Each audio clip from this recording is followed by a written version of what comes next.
नमस्कार आप लोगों को।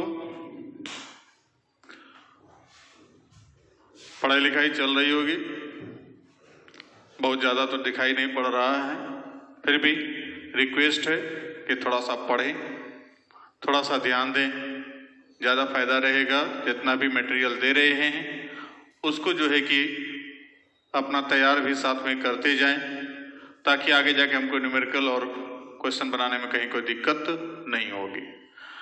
तो आगे हम लोग ऑब्जेक्टिव क्वेश्चन भी देखेंगे, पहले न्यूमेरिकल देखेंगे और उसके बाद कुछ ऑब्जेक्टिव क्वेश्चन भी इस चैप्टर में देखेंगे।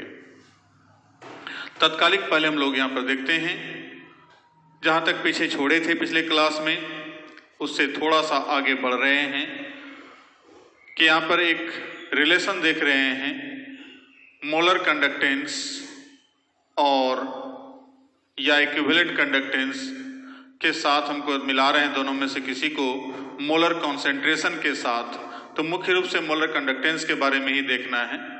तो वो जाकर के जो है कि हमको क्या रिलेशन है, उसका क्या प्रभाव पड़ता है, तो वो जाकर के हमको यहाँ पर एक ग्राफ के रूप में सिर्फ देखना है और ग्राफ को देख करके उसके बाद कुछ डिसीजन लेना है, तब हमको आएगा कोलरास का नियम।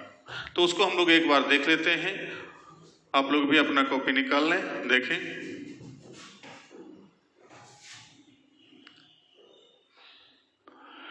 तो ये relation between molar conductance and molar concentration, बड़ा हेडिंग लग रहा है, हेडिंग बड़ा है, टॉपिक छोटा है। हिंदी में भी लिख दूं, मोलर चालकत्व तथा मोलर सांद्रण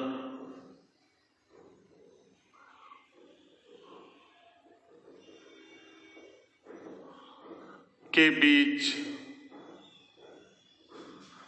संबंध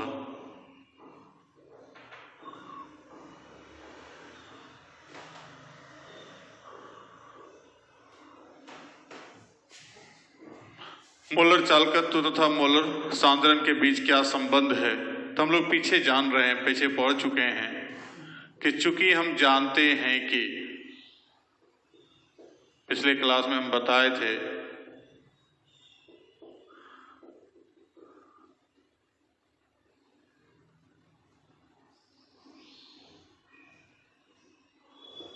मोलर कंडक्टेंस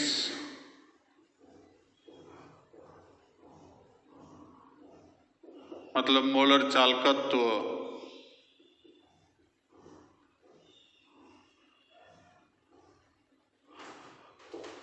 समानुपाती होगा मोलर कॉन्सेंट्रेशन का, मोलर सांद्रण का। ठीक है, ये हम लोग पीछे चर्चा कर चुके थे पिछला टॉपिक में। इसका उल्टा होता है डाइल्यूशन का, कि जब घोल पतला करेंगे तो मोलर चालकत्व तो बढ़ेगा, अर्थात वो डायरेक्टली प्रोपोर्शनल है। लेकिन यहाँ पर जाकर के जो है कॉन्सेंट्रेशन है, घोल को गाढ़ा कर रहे हैं, तो घोल को जब गाढ़ा करते हैं तो आयन फ्रीली घूम फिर नहीं सकता है, तो वैसे कंडीशन में जाकर के जो है कि उसका चालकत्व भी घट जाता है। तो कॉन्सेंट्रेशन बढ़ाएंगे, चालकत्व तो घटेगा, जबकि डाइल्यूट करेंगे, पतला घोल करेंगे तो आयन जो है हर जगह माइग्रेट करेगा, हर जगह घूम फिर सकता है जहां तक स्वतंत्र रूप से। तो वैसे स्थिति में उसका जाकर डाइल्यूट करने के बाद वो डायरेक्टली प्रोपोर्शनल है। तो डाइल्यूशन के लिए तो हम लोग ये भी जान रहे थे, मोलर कंडक्टेंस तो डाइल्यूशन। तो डाइल्यूशन तनुता का जाके जो है डायरेक्टली प्रोपोर्शनल है और इसका इनवर्सली प्रोपोर्शनल है। अतः किसी वैद्युत अपघट्य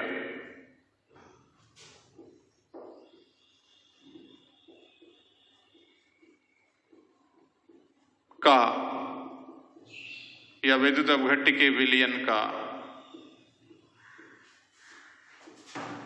सांद्रण बढ़ाने पर उसका मोलर चालकत्व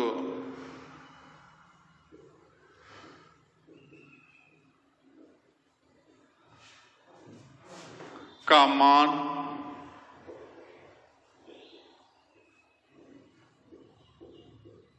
घटता जाएगा,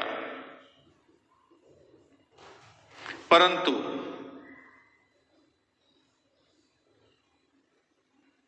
यह वैद्युत अपघट्य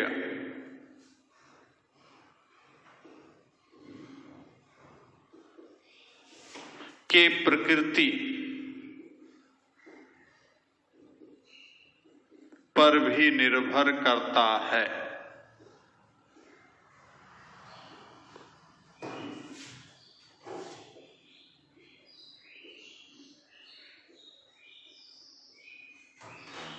उसके प्रकृति पर भी निर्भर करता है, वैद्युत अपघट्य की प्रकृति पर, कि वैद्युत अपघट्य का जो प्रकृति जैसा चेंज होगा उसके हिसाब से आगे जो है कि हमको उसका जो है कि कौन मतलब मोलर चालकत्व का मान भी हमको चेंज होगा।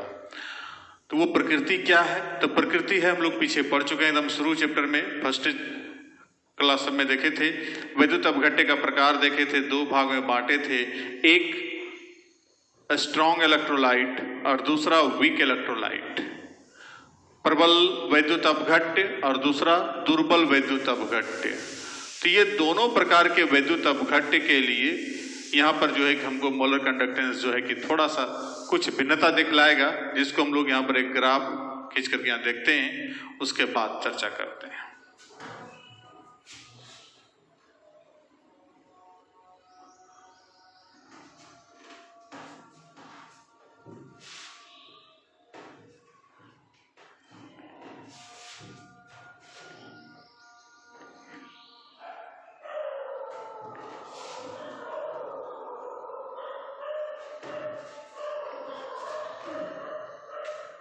Case 1 for a strong electrolyte.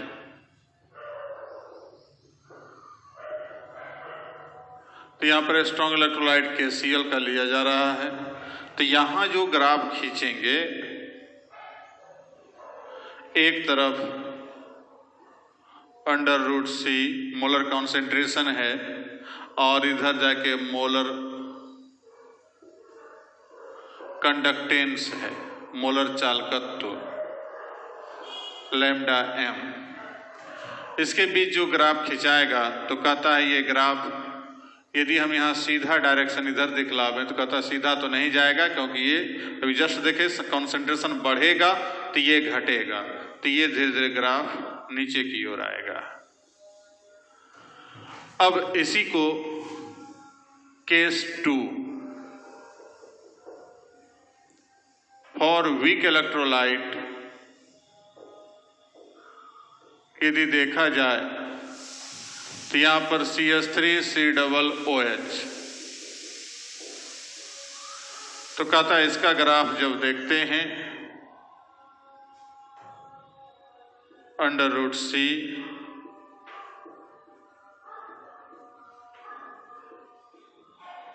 एक एक ग्राफ में भी दिखला सकते थे, कोई दिक्कत नहीं है, बहुत सारा बुक में ही ग्राफ में दिखला दिया गया है। तो यहां जो ग्राफ प्राप्त हो रहा है वो ऐसे हो गया। तो ये जो इस तरह से चेंजिंग हो रहा है, तो हम लोग कह सकते हैं उपरोक्त आलेख के आधार पर हम पाते हैं कि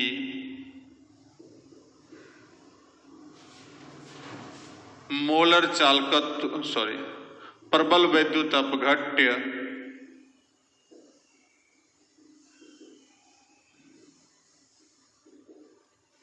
का मोलर चालकत्व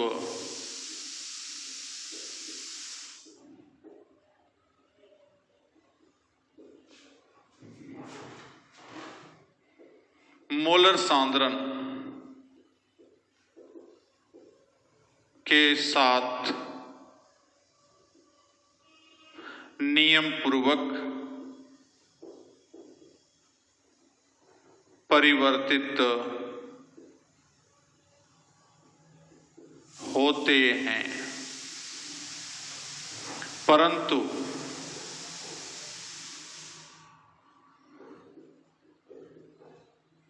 दुर्बल वैद्युत अपघट्य का मोलर चालकत्व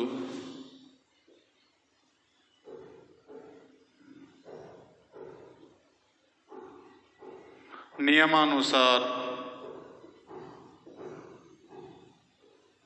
मोलर सांद्रण के साथ परिवर्तित नहीं होते हैं।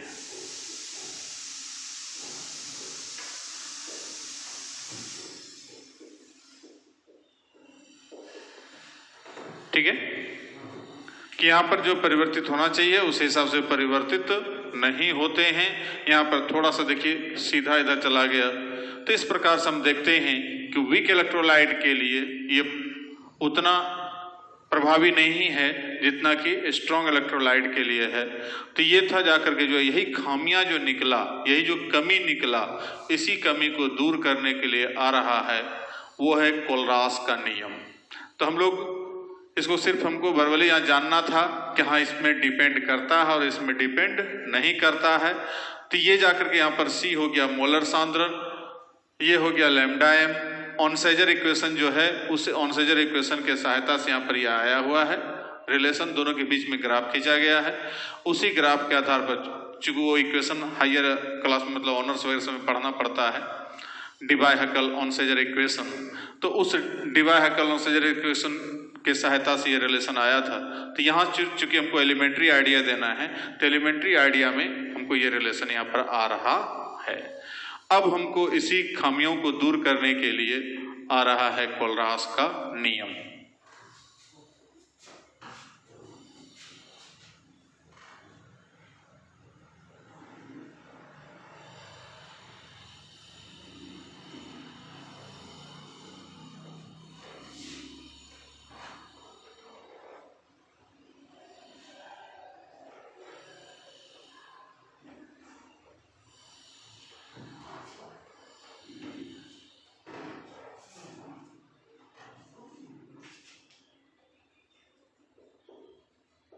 कोलरास का नियम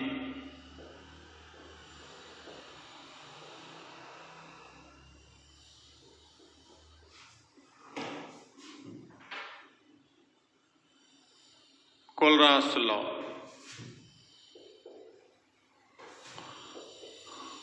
कहता है कि जब किसी भी घोल में कोई भी इलेक्ट्रोलाइटिक सॉल्यूशन का जो माने सॉल्यूशन है इलेक्ट्रोलाइट का, उसमें जब हम लोग सॉल्वेंट को मिलाते हैं तो कॉन्सेंट्रेशन उसका घटेगा और डाइल्यूशन क्या होगा, बढ़ेगा। अब इतना डाइल्यूट कर दिए उसको कि काफी पतला हो गया, मतलब सॉल्वेंट इतना अधिक उसमें डाल दिए, काफी एक्सेस अमाउंट में जब डालते हैं तो सॉल्यूट का अमाउंट बहुत कम मात्रा में उसके रेशियो बच जाता है। तो वैसे सॉल्यूशन को कहते हैं, माने वैसा जो घटना है वो कहलाता है अनंत तनुता, इन्फिनाइट डाइल्यूशन। तो इन्फिनाइट डाइल्यूशन पर लेके चले जाते हैं, पूरा पतला घोल कर लेते हैं, तब जाकर के इस नियम को अप्लाई करते हैं कि जब इलेक्ट्रिक करंट पास कराएंगे तो वो उसमें जो इलेक्ट्रोलाइट है, जो वैद्युत अपघट्य है, वो टूटेगा। जो हम लोग पढ़ चुके हैं शुरू में ही आर्हेनियस के आयनिक सिद्धांत में, वो धनायन और ऋणायन के रूप में विघटित होगा। यहां तक तो हम लोग जान रहे हैं। अब वो धनायन और ऋणायन का जो कहता है कि मोलर चालकत्व जो होगा इस स्थिति में, जब एकदम पतला घोल लिए हुए हैं, तो दोनों का जो मोलर चालकत्व का जो योग होगा वो पूरे इलेक्ट्रोलाइट के मोलर चालकत्व के बराबर होगा। इस सिचुएशन में, अनंत तनुता के सिचुएशन में, इसको ही कहते हैं कोलरास का नियम। फिर से एक बार समझ लें कि किसी भी वैद्युत अपघट्य के विलयन में हम इतना सॉल्वेंट को डाल दें, इतना घोलक को डाल दें कि वो काफी पतला घोल बन जाता है। काफी पतला घोल बनने का मतलब हो गया एकदम पूरा तनु, जिसको हम लोग बोलते हैं अनंत तनुता वाला घोल या इन्फिनाइट डाइल्यूशन वाला सॉल्यूशन। तो वैसा सॉल्यूशन जब हम लोग प्राप्त कर लेते हैं, तब उसका इलेक्ट्रोलाइसिस कराने के पश्चात, जैसे उसका इलेक्ट्रोलाइसिस कराएंगे, तब वो अपने अवयवी आयन के रूप में टूटेगा, कैटायन और एनायन के रूप में, धनायन या ऋणायन के रूप में टूटेगा। और तब वैसे सिचुएशन में कथा धनायन और ऋणायन का जो मोलर चालकत्व होगा, उसका योग पूरे विलयन के मोलर चालकत्व के बराबर होगा।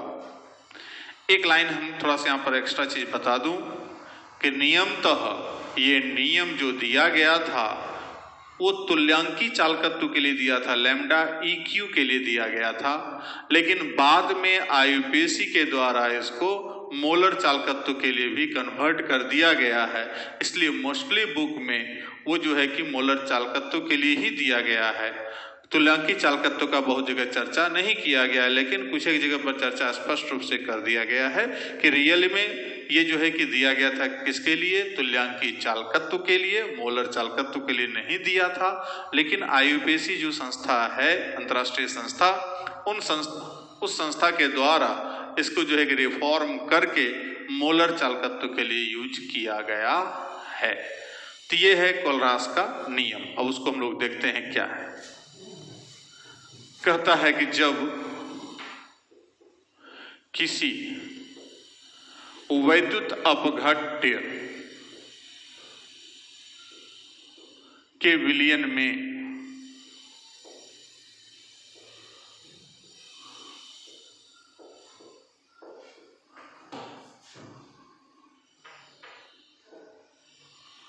घोलक को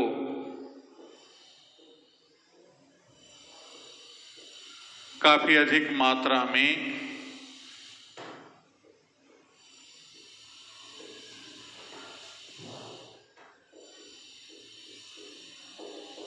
मिलाया जाता है,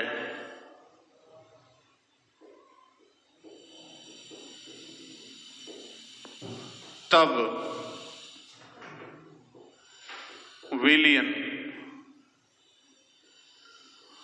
अत्यंत तनु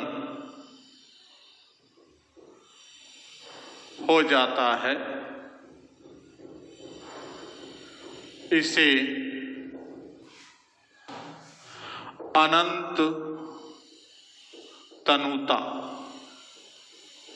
वाला विलयन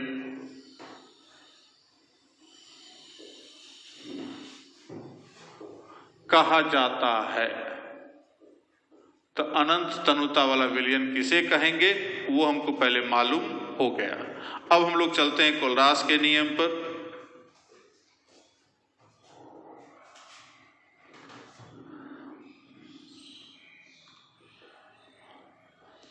किसी वैद्युत अपघट्य के अनंत तनुता वाला विलयन का वैद्युत अपघटन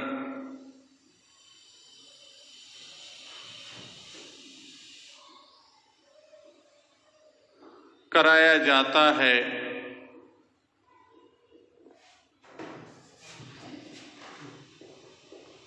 तो वह अपने अवयवी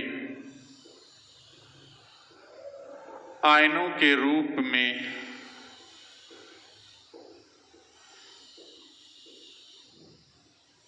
विघटित होता है। इस स्थिति में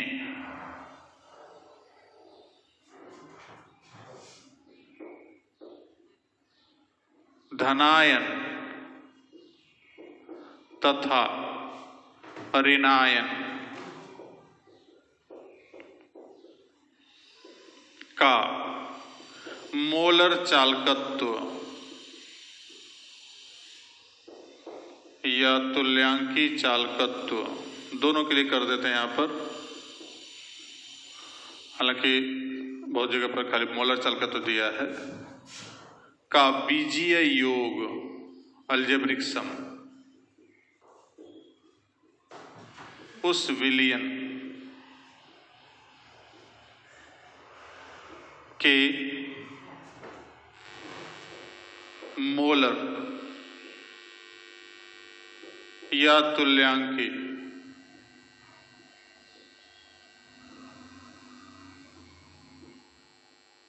चालकत्व के बराबर होता है।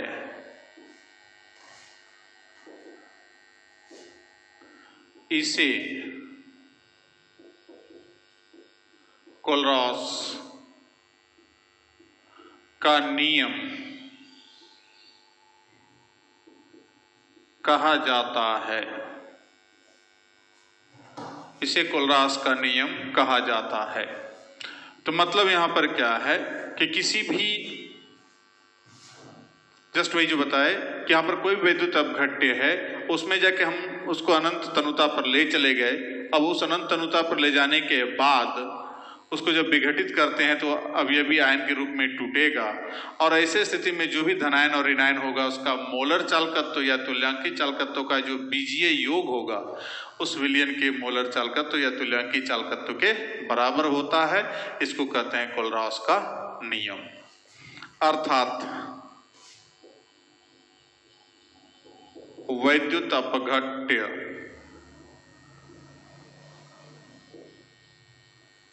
का मोलर चालकत्व या तुल्यांकी चालकत्व, मोलर लेके चलते हैं, वहां पर परिभाषा हम दे दिए ना, तो मोलर चालकत्व बराबर होगा धनायन का मोलर चालकत्व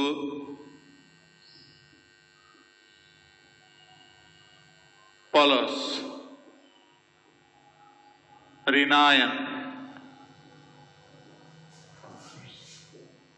का मोलर चालकत्व।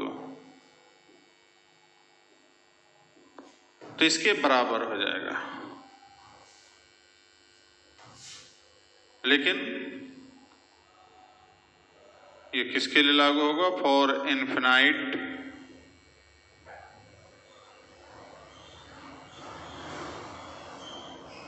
डाइल्यूशन रहेगा तब। अनंत तनुता वाला विलयन होना चाहिए। तो ऐसा कंडीशन जब रहेगा तो इसको कहते हैं कोलरॉस का नियम। ये कोलरॉस का नियम है। अब इसको हम लोग थोड़ा सा अलग से रिप्रेजेंट और करते हैं। साल्ट का कंडीशन को देखते हुए जो पदार्थ टूट रहा है उसका लिख लिया आप लोग हो? अच्छा चलिए ठीक है।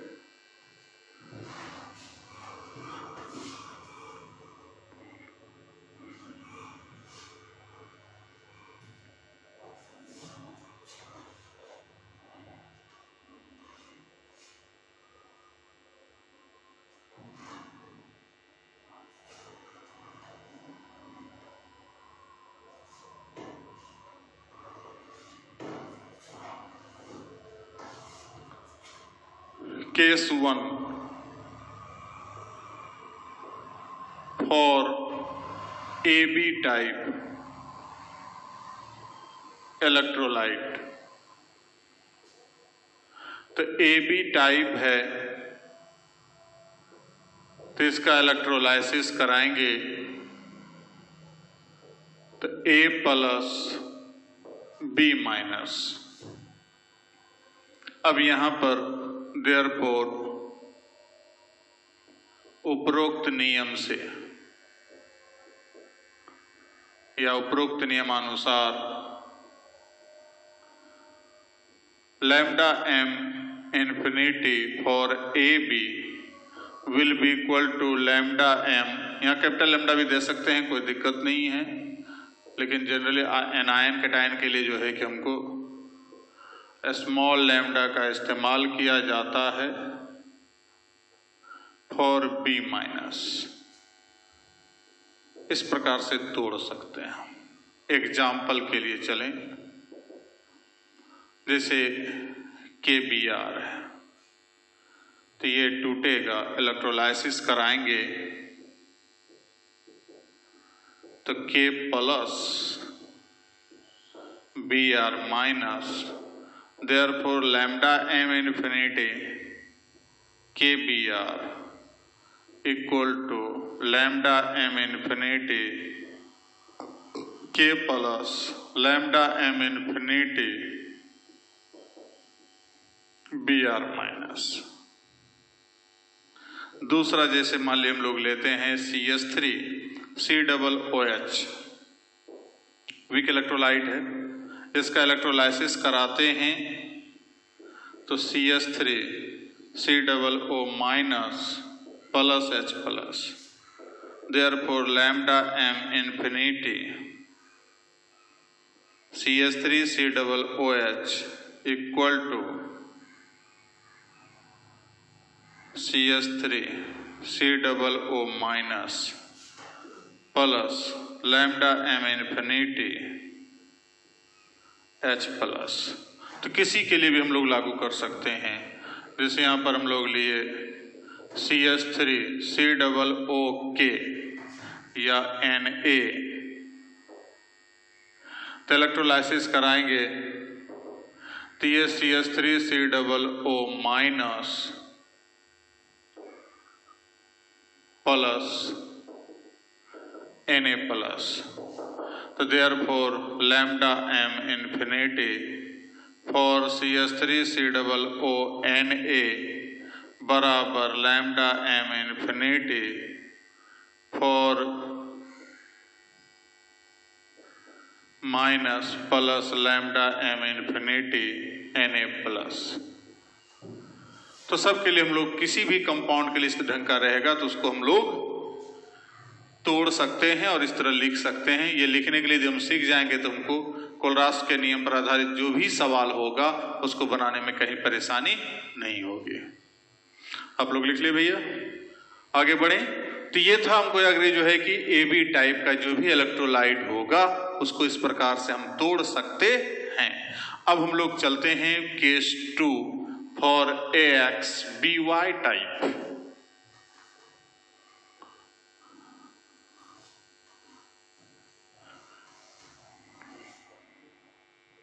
मतलब धनायन और ऋणायन की कुछ संख्या मालूम रहे तब वहां पर क्या होगा, तो उसको तोड़ने के लिए हम लोग देख चुके हैं, पीछे सीख चुके हैं, सॉल्यूशन चैप्टर में देखे थे, शायद याद हो अथवा नहीं हो, भूलने में तो आप लोग माहिर हैं। चलिए दिखाते हैं फिर एक बार। AXBY का जब इलेक्ट्रोलाइसिस कराते हैं तो ये टूटेगा XA प्लस Y और YB माइनस X, इस रूप में टूटेगा। अब इस रूप में जब टूटेगा तो इसको जाकर हम लोग, इसके लिए जो हम लोग देखेंगे, इसलिए कोलरास के नियम से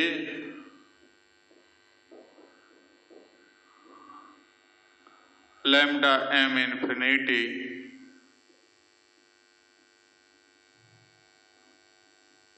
इक्वल टू X, जो कोफिशिएंट यहां पर है स्टोइकियोमेट्रिक कोफिशिएंट, वो मल्टीप्लाई हो जाएगा, गुना हो जाएगा। बाकी जैसे लिखते थे वैसा ही होगा, plus Y into lambda m infinity for B minus X, ऐसा लिख सकते हैं, कहीं कोई दिक्कत नहीं। अब किसी भी एग्जाम्पल को लेके चलते हैं, तो जैसे एग्जाम्पल है MgI2, तो इलेक्ट्रोलाइसिस कराएंगे तो टूटेगा Mg plus 2 plus 2I minus. अब यहां पर therefore lambda m infinity for MgI2 will be equal to, यहाँ संख्या 1 है तो 1 से मल्टीप्लाई करेंगे तो डायरेक्ट लिखेंगे lambda m infinity Mg plus 2, यहाँ x का मान कितना है 1 है, और y का मान कितना है 2 है, तो यहाँ 2 से मल्टीप्लाई होगा lambda m infinity for i minus. समझ रहे हैं? तो इस प्रकार से इसको हम लोग तोड़ने के लिए, जैसे दूसरा एग्जांपल और लेते हैं, जैसे यहाँ पर CA3PO4 का होल 2 है। अब इसका इलेक्ट्रोलाइसिस कराएंगे तो ये टूटेगा ना, 3Ca+2 इसका चार्ज है और 3 इसका चार्ज, प्लस 2PO4 - 3। अब इस दोनों इसके लिए लिखते हैं therefore lambda m infinity for CA3PO4 का होल 2 बराबर हो जाएगा 3 into lambda m infinity for Ca+2 plus 2 into lambda m infinity for PO4 - 3। तो ऐसा लिख सकते हैं, और ऐसा लिखने के लिए सीख गए तो हमको यहाँ पास बस कुछ नहीं है, बस यहाँ 3 है तो 3 से मल्टीप्लाई हो गया, 2 है तो 2 से मल्टीप्लाई हो गया, बाकी एज यूजुअल जैसा लिखते हैं उसी तरह लिखेंगे। और आशा करते हैं कि आप लोग सीख गए होंगे। तो किसी भी कंपाउंड के लिए हमको यहाँ पर जब लिखने के लिए फिर हमको न्यूमेरिकल बनाने में इसी का यूज होगा, तो हमको वहाँ पर तोड़ने और सिखाएंगे, जैसा एग्जाम्पल आएगा उसके हिसाब से। तत्कालिक कोलरास का नियम यहाँ तक समाप्त हो रहा है। अब इसको आगे हम लोग बढ़ाते हैं, कोलरास के नियम का अनुप्रयोग।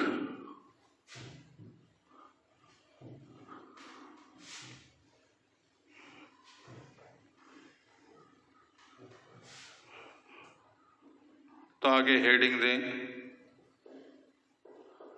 कोलरास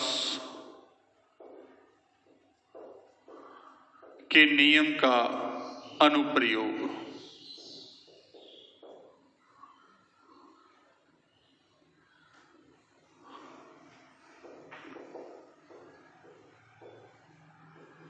Applications of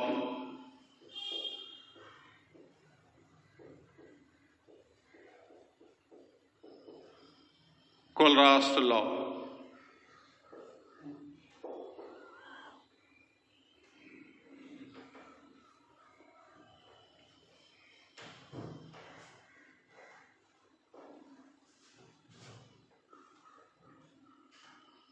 इस नियम के सहायता से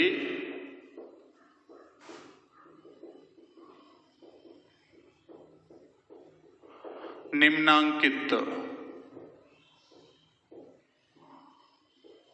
जानकारियां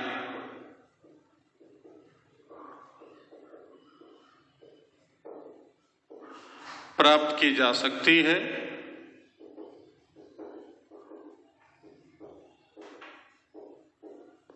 तो हम लोग देखते हैं यहाँ पर पहला नंबर, वियोजन की मात्रा का निर्धारण।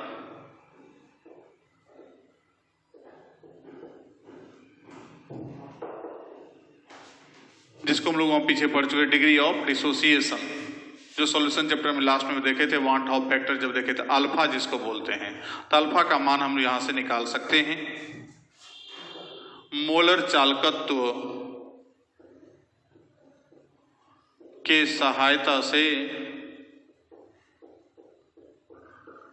किसी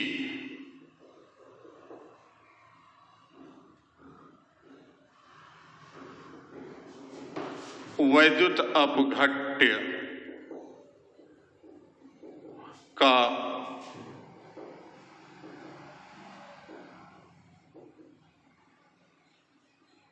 वियोजन की मात्रा का निर्धारण किया जा सकता है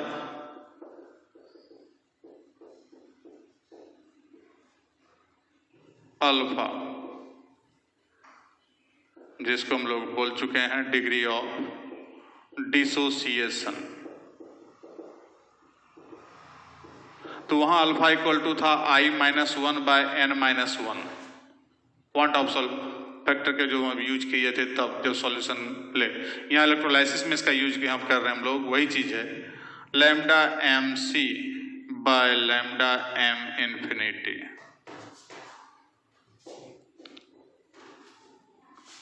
जहां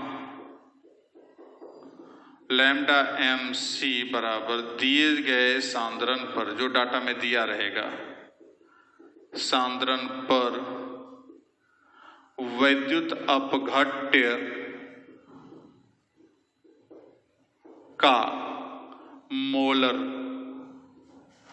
चालकत्व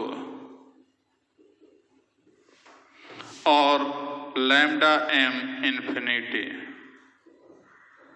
अनंत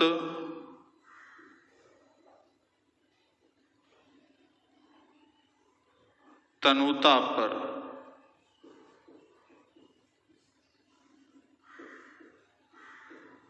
वैद्युत अपघट्य का मोलर चालकत्व। ठीक है, तो इस प्रकार से हम लोग यहां पर देख रहे हैं कि ये अनंत तनुता पर है और ये दिए गए सांद्रण पर जो है वैद्युत अपघट्य का मोलर चालकत्व का मान निकाला जाएगा। तो ये था पहला जाकर के जो है कि हमको वियोजन की मात्रा का निर्धारण, जो भी डाटा, ये डाटा दोनों दिया रहेगा। अब दोनों के सहायता से अल्फा ज्ञात कर सकते हैं, या अल्फा दिया रहेगा हमको, एक दोनों में से कोई एक दिया रहेगा तो तीसरा ज्ञात, मतलब तीनों में से किसी एक का मान गायब करेगा तो उसको हम लोग आराम से डिटरमाइन कर सकते हैं। दूसरा नंबर,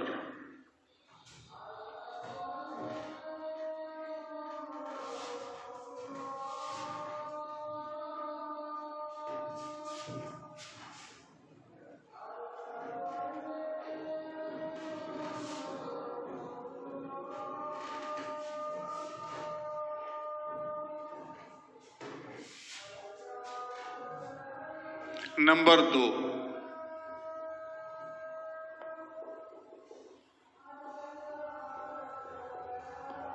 वियोजन स्थिरांक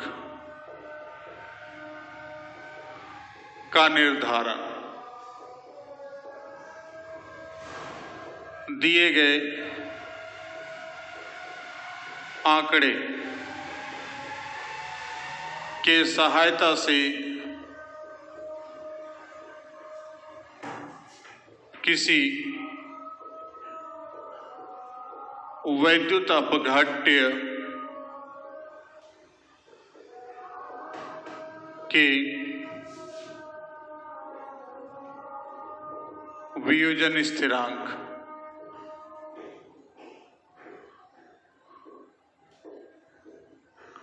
का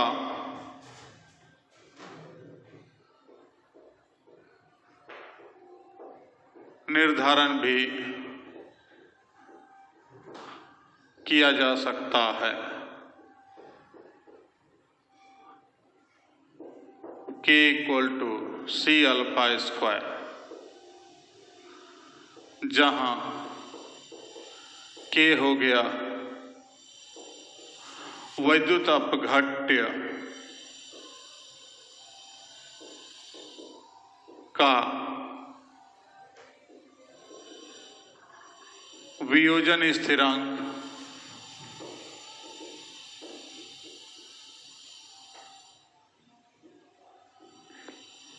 उसके बाद C हो गया दिया गया सांद्रण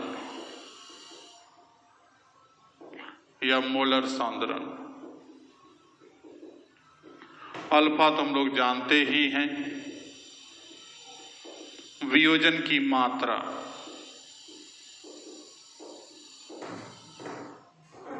ठीक है। तो इस प्रकार से हम लोग, अब ये फॉर्मूला आया कैसे, तो जस्ट हम लोग लास्ट इसके बाद का जो टॉपिक देखेंगे वो टॉपिक होगा ओसवाल्ड का डायल्यूशन लॉ, जो एक्स्ट्रा टॉपिक है, सिलेबस में है नहीं। तो ओसवाल्ड के तनुता का नियम, उसको भी हम यहाँ पर देख लेंगे थोड़ा सा, और उसके बाद तब उसी में से ये फॉर्मूला आएगा। तत्कालिक तीसरा नंबर,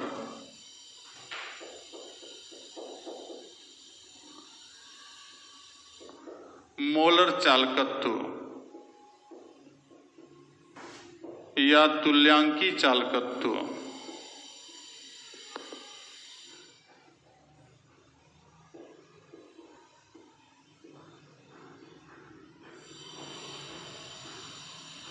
का निर्धारण।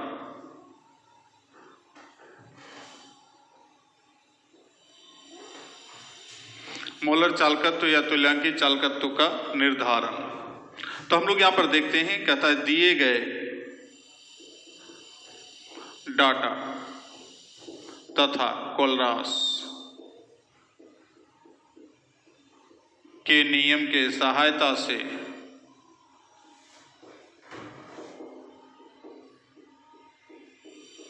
किसी दुर्बल वैद्युत अपघट्य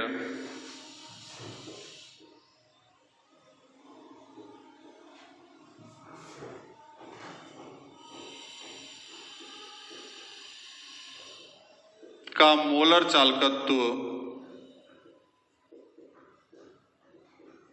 या तुल्यांकी चालकत्व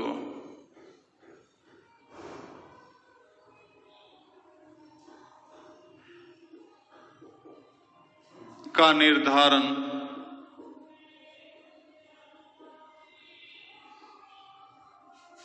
भी किया जा सकता है।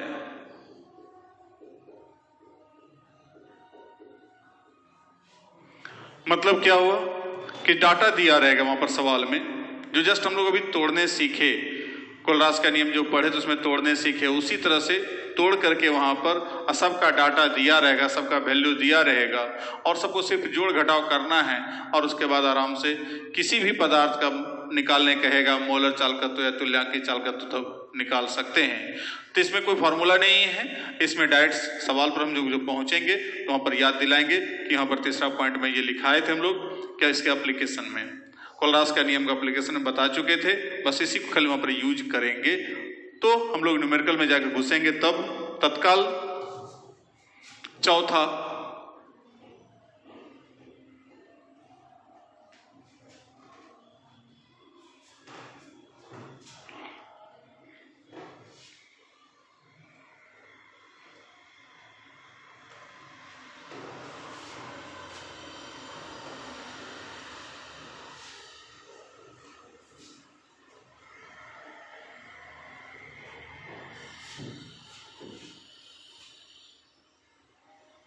नंबर 4,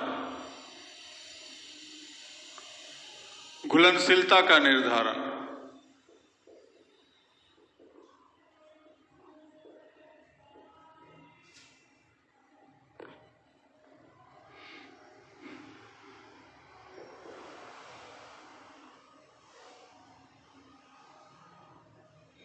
किसी दुर्बल वैद्युत अपघट्य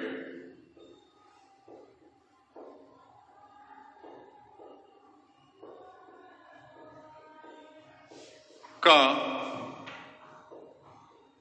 घुलनशीलता का निर्धारण भी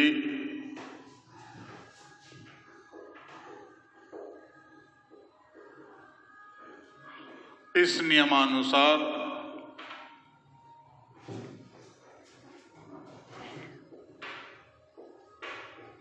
किया जा सकता है। तो चूंकि हम लोग लैम्डा एम बराबर पढ़ चुके हैं कप्पा इंटू 1000 बाय मोलरिटी, परंतु हम लोग ये भी चर्चा कर चुके हैं मोलरिटी इक्विवेलेंट है सॉल्युबिलिटी, जब सॉल्यूशन चैप्टर में देख रहे थे तो घुलनशीलता का भी मात्रक था मोल प्रति लीटर और मोलरता का भी मात्रक था मोल प्रति लीटर। तो दोनों एक दूसरे में क्या है, इक्विवेलेंट एक दूसरे का। तो यहां पर हम लोग लिख सकते हैं lambda m equal to kappa into 1000 by solubility.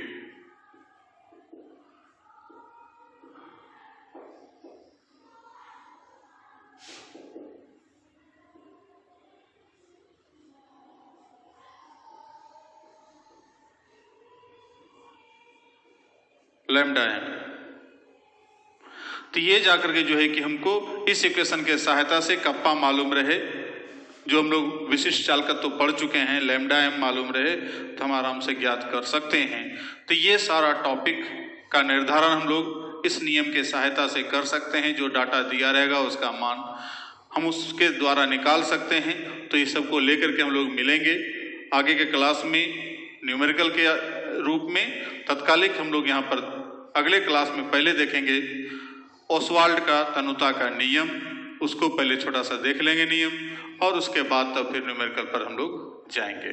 तब तक के लिए धन्यवाद।